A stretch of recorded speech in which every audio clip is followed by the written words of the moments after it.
মহান রব্বুল আলামিনের শুকরিয়া আদায় করছি যে উনি আমাকে জনপ্রতিনিধি হিসেবে কবুল করেছেন।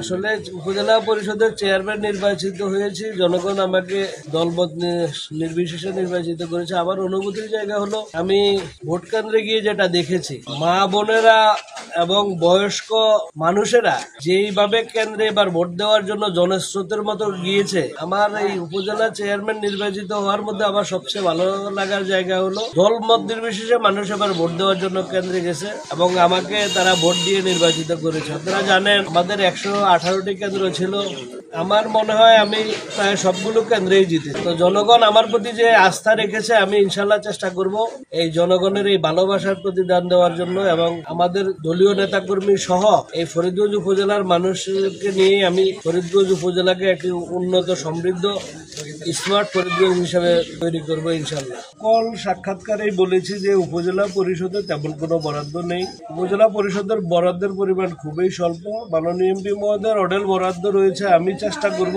এমপি মহোদয়ের সাথে আলোচনা করে এই ওনার অডেল বরাদ্দ এবং আমাদের উপজেলা পরিষদের স্বল্প বরাদ্দের সাথে সমন্বয় করে প্রত্যেকটি জায়গায় যেখানে যে কাঙ্ক্ষিত উন্নয়ন প্রয়োজন, আমরা যেখানে যে কথা দিয়েছি ইনশাল্লাহ পর্যায়ক্রমে আমরা সবগুলো উন্নয়ন করার চেষ্টা করবো ইনশাল্লাহ।